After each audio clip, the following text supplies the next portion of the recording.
Hi there, Rory from Creative Motorcycle Works over here.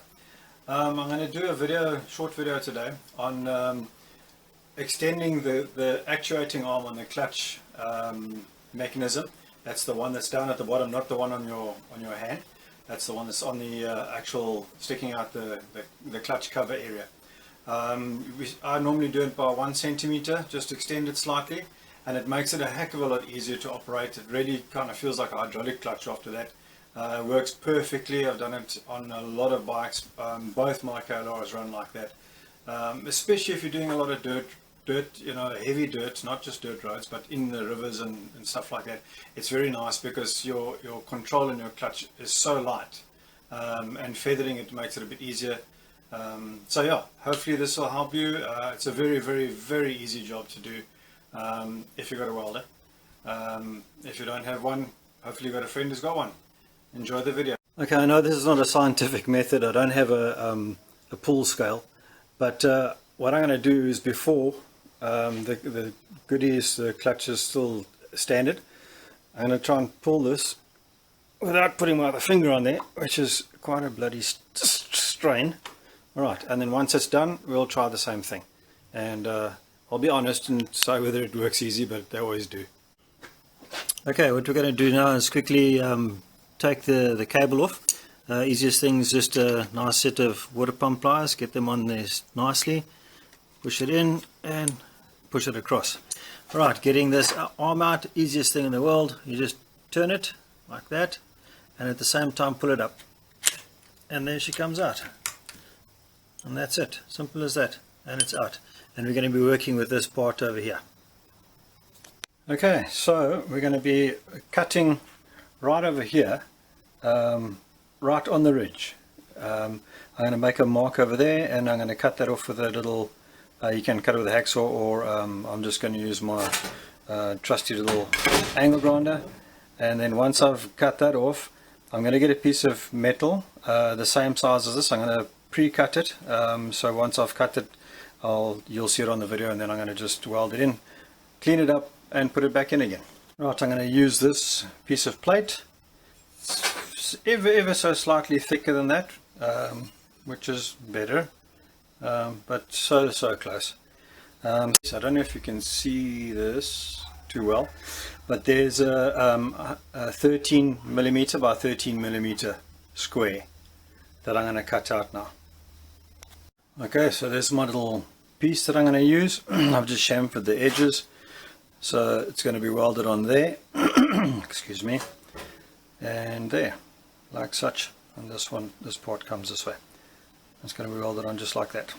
Alright, so that gives us a 13 millimeter increase in the arm, and it makes a huge difference.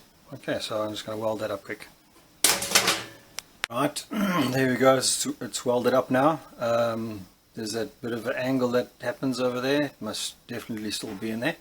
Not the most amazing weld, but solid all the way through. I'm just going to quickly hit this with a lapidus, clean it up nicely, give it a spot of paint, and then we'll put it back in and test it.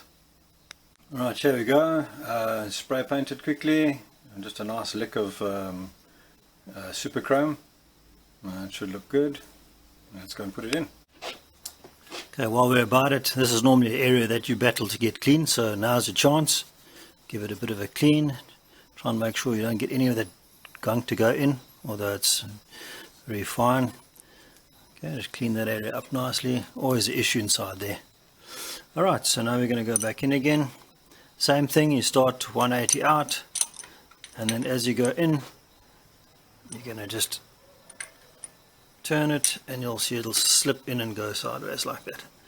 Alright, maybe a little bit more difficult to get it on now because of the length. And then what we're going to do as well is we're going to also angle this so that you don't end up having the cable getting pulled skew when it goes into here. Okay, let's push that on. There we go. Just get it to climb in properly. You see what's happening there that we don't want. So I'm going to loosen that off and turn this slightly. Alright, so I've taken this off now. So what I'm going to do is I'm going to bend this slightly that way, because I need to have it at that angle so that it pulls nice and straight. Okay, Previously, because it was down here, that angle was the correct angle. But now that it's further out, you need to move this. If you don't do that, what ends up happening is it starts pulling like that.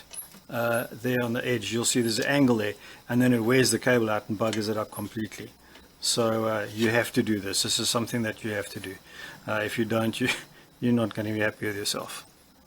I've pushed this angle out a little bit more.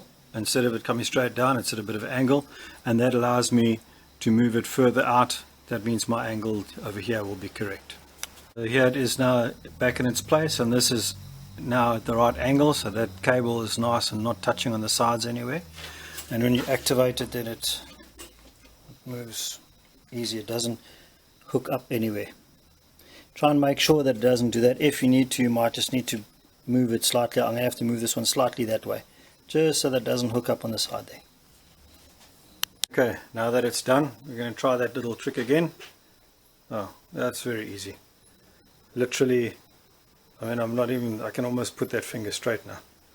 There's a hell of a difference. And just to show that I'm not bollocksing, there it is there. Great, simple as that. This thing is about an 18-minute job, 18 to half an hour at the most. And man, it makes a huge difference.